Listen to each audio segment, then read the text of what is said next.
Hi, everybody. Thanks for joining us. We have a very special guest today. We have Senator Tammy Duckworth, a Democrat from Illinois, with us. Senator, it is great to have you. Thanks for having me on. So there were some big votes that happened in the Senate today, two competing bills related to health care. Can you give us a little bit of a breakdown on what has happened and what people should expect with their health care premiums? Because both of these, unfortunately, were voted down. Right. So what Democrats wanted to do was extend the tax credits to families so that you can afford to buy health insurance on the under the Affordable Care Act on the exchange. That was something that needed to be done before actually the end of October. It's why we had the government shutdown, because Republicans refused to extend this tax credit. And I'll give you an example of why this is really important. What's really important, I was in Carbondale, Southern Illinois, just last weekend, and I had a gentleman stand up and said, my health insurance premiums for my wife and myself is going to go from $3,000 a year to over $10,000 a year. Wow. My wife is sick, so she's not working. So we're on one income. I can't afford it. I am going to drop my health insurance for myself and just roll the dice because we have to pay for her health care.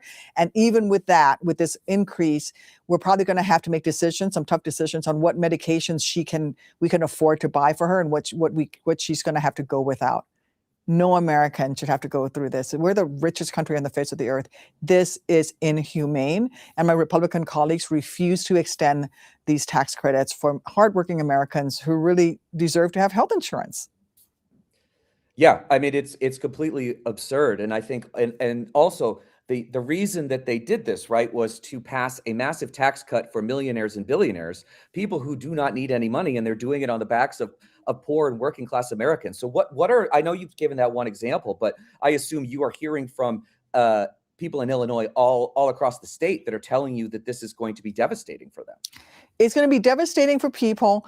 I'm also hearing it's kind of a triple whammy. So people are finding these that they can't afford it. So then they're going to drop their health insurance, which means they're not going to get preventative care, which means they're going to show up in the emergency room. And when they do, they're going to be sicker than if they had gotten preventative care, which means that I'm hearing from our hospitals that when these sicker people show up, they're going to cost taxpayers more money in the long run to take care of something that could have been handled if they'd gotten regular health care and regular medication. And then the last thing that's happening, the third thing that's really important, is that Republicans' big, beautiful bill cut so much Medicaid funding that now our rural hospitals are in crisis. And in Illinois, we're looking, according to the Illinois Hospital Association, we may lose as many as 9 safety net hospitals and 93 nursing homes. And so we've got a double whammy of they took away Medicaid that funds so many of our rural hospitals. At the same time, they made health insurance more expensive for the people who were actually buying health insurance for themselves. And walk us through. So Republicans obviously are saying, no, these things aren't happening. You know, we had our own bill. Can you tell us a little bit about what the bill was that they proposed and why that was not an adequate replacement for these ACA tax credits? Well, the bill that they were proposed was to put people into a high deductible plan and to put money towards a health savings account. Now, health savings accounts are useful if you have the money and you can afford to put money into a health savings account. But the amount that they were talking was, I think, was around $2,000. That's not enough to cover the cost of a hospital stay. And it's barely, you know, in many places, not even enough to cover the cost of an ambulance ride. And so what they were coming up was not a solution. It was just a way to try to paper over what is really happening, which is they're making health insurance affordable for the vast majority of Americans who will drop their health insurance, which would then make it more expensive for the rest of us. And it wouldn't matter whether or not you were taking advantage of subsidies. Your health insurance is going to be more expensive because so many more people drop it. And then because of the cuts and the Medicaid cuts and more people showing up ill, we're going to see that hospitals are going to start shutting down, which means that even if you had Blue Cross Blue Shields on your health insurance card and not Medicaid, you won't have a local hospital to go to, regardless of how you're paying for your health care.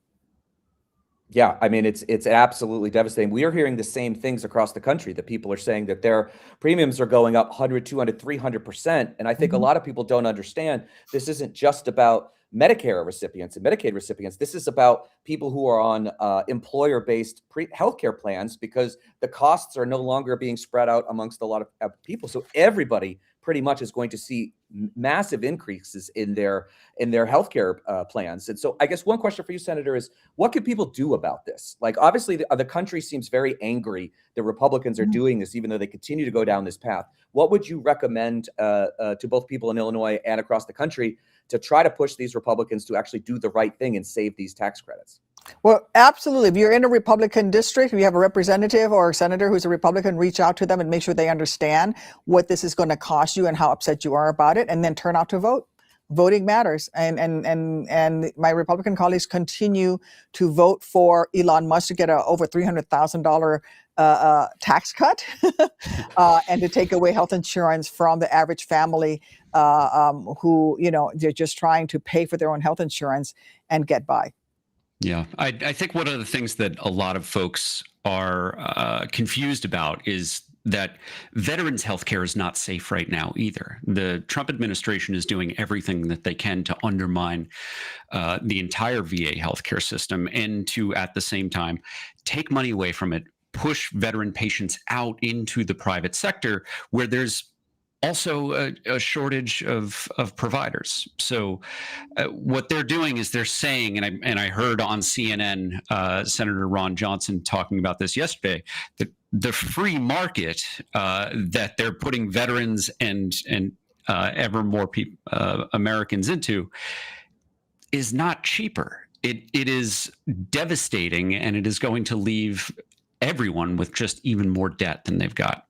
So switching topics just a little bit, this is a very hard pivot. Senator, you had a hearing with the Armed Services Committee this morning talking about the domestic deployment of troops, which has been an issue that Donald Trump has brought to your state. Can you tell us what happened at this hearing today? Yes. So they basically did, the Trump administration officials did three incredibly astonishing things.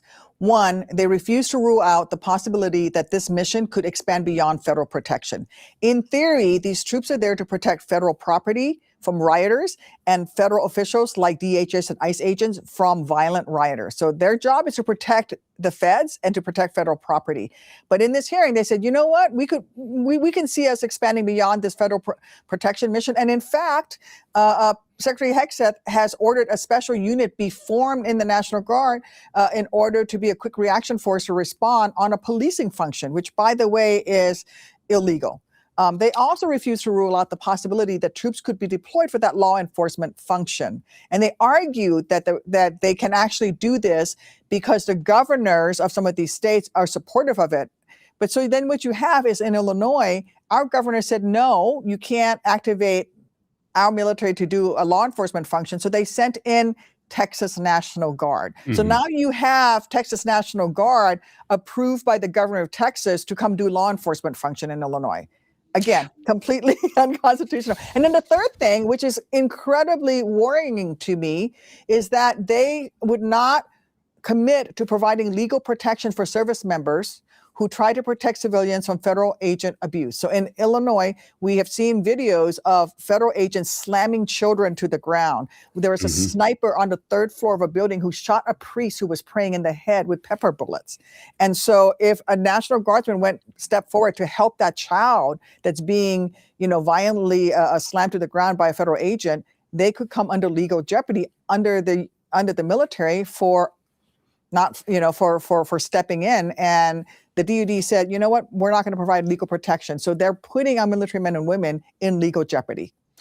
I think that is the Trump administration's entire game here, is they are putting troops on the streets hoping that they are targets. And we've seen this tragically happen in Washington, D.C. Mm-hmm. It doesn't matter what the motivation of the individual was. There is one service member who was killed and another service member, both from West Virginia, who was seriously injured. There was no reason for them to be on the streets. And now in Washington, D.C., the D.C. police are escorting the National Guard, which makes absolutely no sense. If there's a crime problem, the police should be addressing the crime, not escorting service members. Now, what you've laid out with this lack of providing troops any cover. Can you explain how much of an erosion it is of the military and of our national security when Republican governors are authorizing their troops and to send them into other states to perform these police actions? And what kind of impact is that going to have on the military moving forward? Well, number one, our National Guardsmen and women didn't sign up to do this policing function. They signed up to be war fighters, and they need to be training to be war fighters. And they need to be doing that job. Some of them come from mixed status. Many of them come from mixed status families. So the Illinois National Guardsmen who were activated against our governor's orders may be policing their own neighborhoods, which they did not sign up to do. Then the other thing that is also happening with our National Guardsmen that's really an abuse of them is the fact that they're being put into the status where they could be either in legal jeopardy if they don't step in and help a civilian, but then they also, in a catch-22, could be Article 15, which is absolutely unacceptable. And I mean, listen, if they truly wanted to fight drugs and they want to fight crime, then President Trump would never have defunded the police. In the hearing today, one of the things that came up was a member of the Homeland Security Committee said that in the amount of money that has been spent on the National Guard mission, we could have hired 9,000 police officers. And it was also brought up that 10 of the DC National Guardsmen who were activated were actually DC police officers who were activated onto National Guard status and then assigned to the DC Beautification Task Force. So they're not even doing policing functions. So Senator, So Senator, we have one more question for you, and then we'll get you out of here. But obviously, we've seen a lot of talk of Democrats asking for Secretary of Defense. I'm not going to say war. Secretary of Defense Pete Hegseth, whether he should resign or be fired or impeached. What is your position on whether the Secretary of Defense should continue in that role or not?